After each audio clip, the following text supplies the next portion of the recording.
And we continue to monitor the breaking developments out of Mississippi and Alabama as the GOP primary races at this hour, at this moment, remain too close to call.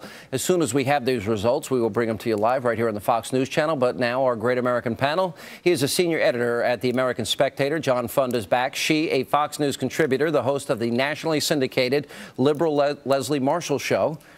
Is that the name of it? Leslie's back. Leslie Marshall. She is a columnist for the Sun Sentinel. Republican strategist Noel Nikpour is here. This is pretty fascinating. I mean, we're looking at the numbers. We're putting them up on the screen for everybody. Too close to call everywhere. What do you make of it? It's a fundraising nightmare. This is going to go straight out of the ball, and we're going to have to watch this very closely to see what's going to do.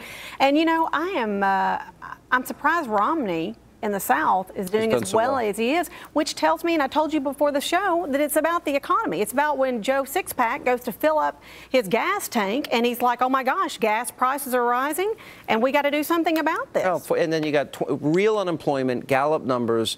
You got unemployed, underemployed, nearly 20%. Yeah. That's 1 in 5 Americans, Leslie. Foreclosure. How does he run on that? How does he run on 47 million Americans in poverty, 12 million more than when he took office? Gas prices doubled since he took office, $5 trillion in debt.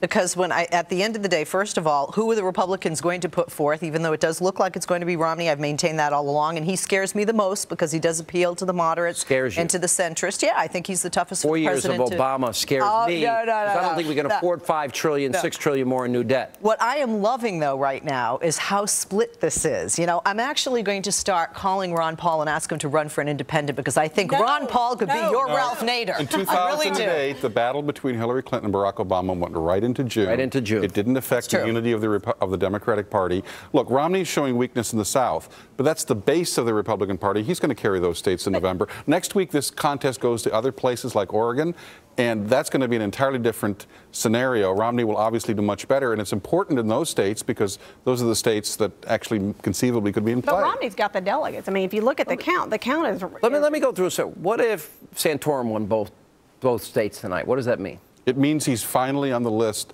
to be Mitt Romney's vice presidential running mate. Well, that's not what. That's not what Mitt Romney was saying. Well, I think that Santorum would no longer be. You could no longer ignore him, and I think that it would mean Newt Gingrich would have a lot of thinking to do. Do I stay in the race and continue to divide the anti-Romney vote, despite what Mitt Romney did to carpet bomb me in Florida? Let's say Newt wins both states because it's that close tonight.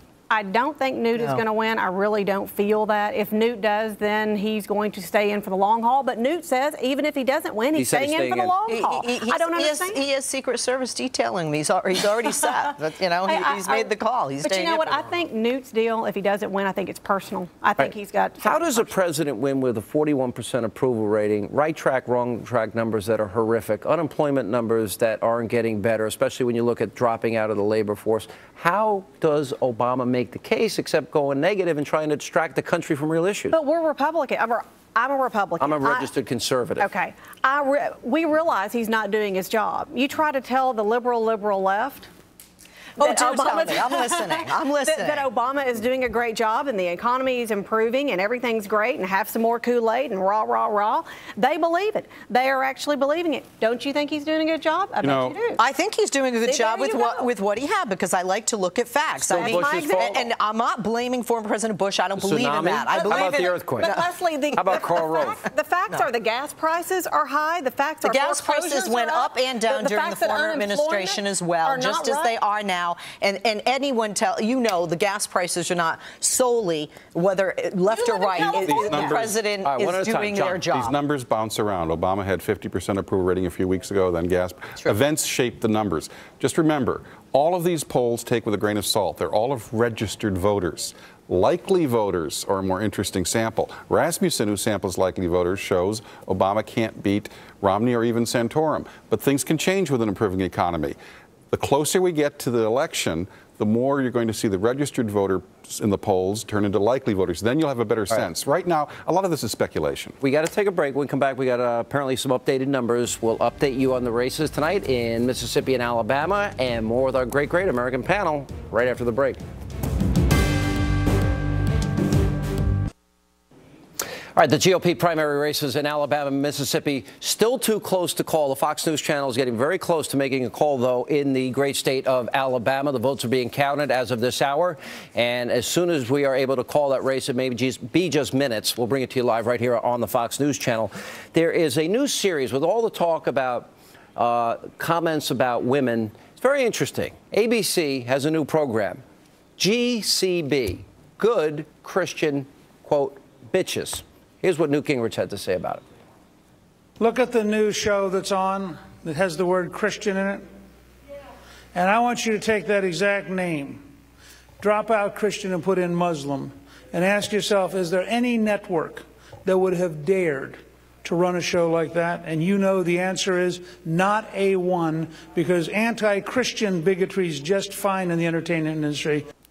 Newt's right. You know what? He is so right on this. If they had replaced that Christian with Muslim, do you know, people, well, first of all, it would have never even gotten to be a pilot. No one would have acted in it. They would have been sued. You know what? We could have a rally to restore sanity and invite Cat Stevens, quote, Yusuf Islam. And by the way, maybe Salman Rushdie could be there. You guys are killing me. First of all, being that I come from and live in the entertainment mecca of Los Angeles, Hollywood. Okay with you? It's GCB, first of all. Last time I checked, Sean, you have an off button as well as an on button. No, I'm not saying to take it off the air. I think, but Newt makes a point. No. Yes, oh, yeah. So if it was GMB, stop. If it was GMB, you're saying they would ever run that? They have an all-American Muslim show on TLC. The Muslim show went off. The Muslims are not the majority of this country. Christians are. Why can't we laugh at ourselves? If it was good Muslim, boop, you're saying that would be... I would watch any of them, and if they're funny, I'll watch them, and if not, I won't. By that logic, women are the majority of this country. Does that mean we're supposed to have slurs and make fun of women? No. That's the other point. We do. Well, are we supposed to? The answer is no. The argument that somebody is a majority doesn't mean it's open season on language. This raises a question. Why won't Obama return, and the Obama Super PAC return the $1 million to Bill Maher, who called Sarah Palin the C word, the T word, attacked her children and Rick Santorum's children? Explain to me, with all the selective moral outrage of the president and Democrats over a radio talk show host, why they're keeping the $1 million from Bill Maher. Explain that to me. I'll tell you, because I'm listening. Just as when Foster Freeze made that terrible comment about the aspirin between a woman's legs, you think that's a joke, but GCB can't be a joke, okay? He apologized. Maher's never apologized. Correct, but Rick Santorum didn't give the money back, and Mr. Santorum rightly said the president never called Michelle Bachmann, Sarah Palin, or any of the other women that were attacked by Maher ever. But I said, Sean, as a woman and a liberal woman. Someday, if this country goes into decline, people will look back and say the economy was falling apart. 40% of births were out of wedlock. There was a moral crisis. And what did a bunch of people argue about? Whether they were offended or not. Right, There's too much of this. Guys, almost ready to make a call on